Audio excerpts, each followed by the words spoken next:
Myself Saurabh Singh, welcome to our YouTube channel 4B Engineers। Operating system की इस lecture series में आज हम ऑपरेटिंग सिस्टम सर्विसेज का पार्ट 2 देखने जा रहे हैं। लेकिन पार्ट 2 देखने से पहले हम लोग थोड़ा पार्ट 1 के को रिवाइज कर लेते हैं। यूज़र हम लोगों ने पिछले लेक्चर में 4 तरह के सर्विसेज पढ़े थे। पहला था यूज़र इंटरफेस, दूसरा था प्रोग्राम एग्जीक्यूशन, तीसरा था फाइल सिस्टम मैनिपुलेशन, चौथा था इनपुट आउटपुट ऑपरेशंस। पहला था यूज़र इंटरफेस। इसमें क्या होता था कि यूज़र को कंप्यूटर से कम्युनिकेट करने के लिए ऑपरेटिंग सिस्टम एक यूज़र इंटरफेस क्रिएट करता था, ठीक है। और इसके 3 तरह के फॉर्म्स होते थे जिसके थ्रू ये इंटरफेस क्रिएट करता था। पहला था कमांड लाइन इंटरफेस, दूसरा था बैच इंटरफेस, तीसरा था graphical interface. Command line interface में हम लोगों ने देखा था कि अगर हम कोई भी टेक्स्ट के थ्रू कोई भी कमांड देते हैं कंप्यूटर को तो वो होता है कमांड लाइन इंटरफेस। दूसरा हमने देखा था बैच इंटरफेस, जिसमें कि फाइल सिस्टम्स के थ्रू हम कमांड देते थे अपने कंप्यूटर को। तीसरा था ग्राफिकल इंटरफेस, जिसमें मेन्यू और आइकन्स की मदद से हम कमांड दे सकते थे अपने कंप्यूटर को, ठीक है। दूसरा था प्रोग्राम एग्जीक्यूशन। प्रोग्राम एग्जीक्यूशन कैसे होता था?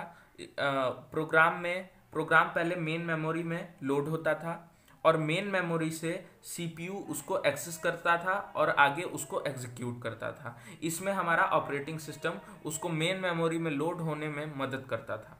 तीसरा था file system manipulation. File system manipulation में क्या होता था कि ऑपरेटिंग सिस्टम प्रोग्राम को परमिशन प्रोवाइड करता था जिससे वो फाइल्स में ऑपरेशंस परफॉर्म कर सकता था, ठीक है। मेरी बात ध्यान से सुनिएगा। ऑपरेटिंग सिस्टम परमिशन प्रोवाइड करता था प्रोग्राम के अंदर ताकि प्रोग्राम कोई भी ऑपरेशन फाइल्स के अंदर परफॉर्म कर सके। चौथा था इनपुट आउटपुट ऑपरेशन, जिसमें यूज़र इनपुट आउटपुट डिवाइसेस से टास्क परफॉर्म कराता था, बट वो इनपुट आउटपुट डिवाइसेस को डायरेक्टली एक्सेस नहीं कर पाता था। उसके लिए वो ऑपरेटिंग सिस्टम का यूज़ करता था। ऑपरेटिंग सिस्टम एक इंटरफेस क्रिएट करता था हमारे यूज़र के लिए ताकि वो हमारे इनपुट आउटपुट डिवाइसेस को अच्छे से ऑपरेट कर पाए। अब इस लेक्चर में हम लोग बाकी बची हुई 5 सर्विसेज के बारे में पढ़ेंगे। पहला है कम्युनिकेशन, दूसरा है रिसोर्स एलोकेशन, तीसरा है एरर डिटेक्शन, चौथा है अकाउंटिंग और पांचवा है सिक्योरिटी एंड प्रोटेक्शन। तो आइए बारी बारी हम इन सारे सर्विसेज के बारे में पढ़ते हैं। पहला है कम्युनिकेशन। कम्युनिकेशन में क्या होता है? नंबर ऑफ प्रोसेसेस हमारे कंप्यूटर में रन करते होते हैं और नंबर ऑफ प्रोसेसेस जब रन कर रहे होते हैं तो उनके बीच में डेटा ट्रांसफ़र होता है और उस डेटा ट्रांसफ़र में हमारी ऑपरेटिंग सिस्टम मदद करता है। मल्टीपल प्रोसेसेस में communicate for data transfer. Process communicating to each other में reside at the same computer और डिफरेंट कंप्यूटर थ्रू नेटवर्क।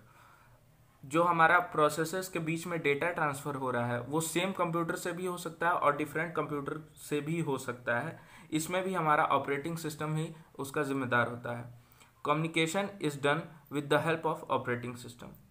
जैसा कि हम लोग जाने इस स्टेटमेंट से कि communication is done with the help of operating system. जो भी कम्युनिकेशन हमारे प्रोसेसेस के बीच में होता है वो उसका जिम्मेदार केवल और केवल ऑपरेटिंग सिस्टम होता है।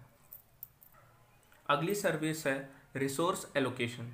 इसमें क्या होता है? जब नंबर ऑफ प्रोसेसेस हमारे कंप्यूटर के अंदर रन कर रहे होते हैं तो उसको हर प्रोसेस को अलग अलग रिसोर्स की ज़रूरत होती है। वो रिसोर्स कौन प्रोवाइड करता है? हमारा ऑपरेटिंग सिस्टम वो रिसोर्सेज प्रोवाइड करता है हमारे प्रोसेसेस को। If multiple process is running in the computer at the same time then every process needs a resource and that resource is provided by our operating system. हर process को जो resources provide किए जाते हैं वो हमारे operating system की मदद से किए जाते हैं। Resources can be CPU, main memory, file and input output devices. Resources क्या हो सकते हैं? CPU, main memory, files, input output devices. Allocation time is decided by OS. जो एलोकेशन होता है रिसोर्सेज का वो हमारे ऑपरेटिंग सिस्टम के थ्रू ही डिसाइड किया जाता है कि प्रोसेस 1 के लिए जो हमने जैसे कि प्रोसेस 1 के लिए हमने मेन मेमोरी एलोकेट की हुई है, तो वो कितने टाइम तक उस पर एलोकेटेड रहेगी वो भी डिसाइड होता है हमारे ऑपरेटिंग सिस्टम की मदद से।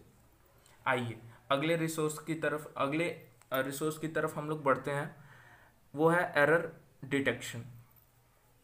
जितने भी एरर्स हमारे कंप्यूटर के अंदर होते हैं, चाहे वो मेन मेमोरी में हो, चाहे वो सीपीयू के अंदर हो, चाहे वो इनपुट डिवाइसेस और आउटपुट डिवाइसेस के अंदर हो, फाइल्स के अंदर हो, या हमारे यूज़र प्रोग्राम्स के अंदर हो, वो डिटेक्ट होता है ऑपरेटिंग सिस्टम की मदद से। Error can be occur anywhere, it can be in CPU, main memory, files और input output devices. The error can also occur in user programs. Error कहीं भी अकर हो सकता है, CPU, main memory, files, input output devices या हमारे user programs में भी। The error can be detected by our operating system. हमारे ऑपरेटिंग सिस्टम की मदद से हम उन एरर्स को डिटेक्ट कर लेते हैं। हमारे ऑपरेटिंग सिस्टम की मदद से हम उनको डिटेक्ट करते हैं और हमारी कंप्यूटर की कंसिस्टेंसी को बरकरार रखने के लिए, हमारे प्रोसेस ना रुके उन एरर्स की वजह से, उसके लिए हम ऑपरेटिंग सिस्टम का फिर से इस्तेमाल करते हैं। For consistent computing the operating system detect the errors and take the adequate action so that process can be carried on. जैसे कि कोई भी एरर बीच में, हमारे प्रोसेस के बीच में डिटेक्ट हुआ हमारे कंप्यूटर के अंदर, तो उस एरर को तुरंत ऑपरेटिंग सिस्टम डिटेक्ट करता है और उसके लिए एडिक्वेट एक्शंस लेता है ताकि वो जल्दी से जल्दी सही हो और प्रोसेस फिर से कैरीड ऑन हो सके। अगली सर्विस है accounting. If number of users are using the computer resources, so this service of operating system take the record that how much a user use the computer resources. जैसे कि हमारे computer को number of users use कर रहे हैं, कौन से user ने कंप्यूटर के कौन से रिसोर्स को कितने देर यूज किया, वो हमारा अकाउंटिंग करता है। हमारा अकाउंटिंग ऑपरेटिंग सिस्टम की मदद से ये पता करता है कि हमारे कौन से यूज़र ने कंप्यूटर की कौन सी रिसोर्स को कितनी देर तक यूज़ किया और उसका अकाउंटिंग रखता है। The accounting data can be used for improving the efficiency, और उस अकाउंटिंग डेटा का इस्तेमाल क्या है, वो हमारी एफिशिएंसी को बढ़ाएगा।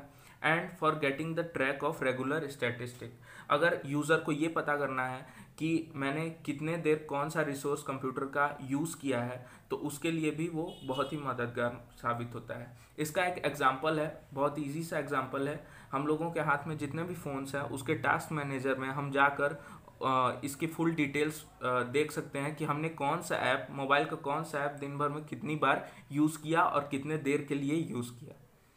अब हम पढ़ते हैं अपनी अगली सर्विस की तरफ, जो कि है प्रोटेक्शन एंड सिक्योरिटी। प्रोटेक्शन और एंड सिक्योरिटी बहुत ही इंपॉर्टेंट सर्विस है जो कि ऑपरेटिंग सिस्टम द्वारा प्रोवाइड की जाती है। For security purpose all the resources accessibility is controlled by the operating system. Security purpose के लिए जितने भी रिसोर्सेज हैं उनकी एक्सेसिबिलिटी हमारे ऑपरेटिंग सिस्टम के ही थ्रू कंट्रोल की जाती है। When the number of processes are working in our computer at that time, operating system provides protection to all the processes individually so that number of processes can not be interfered। इसका मतलब ये है कि अगर हमारे computer में number of processes run हो रही हैं और हर प्रोसेस को हमारा ऑपरेटिंग सिस्टम जो है वो एक प्रोटेक्शन प्रोवाइड करता है ताकि कोई एक प्रोसेस दूसरी प्रोसेस को इंटरफेयर ना कर सके। तो ऐसे हमारे ऑपरेटिंग सिस्टम के सर्विसेज यहाँ पर ख़त्म होते हैं। अगर आपको हमारा वीडियो पसंद आया हो तो please like, share and subscribe to our channel 4B Engineers। Thank you.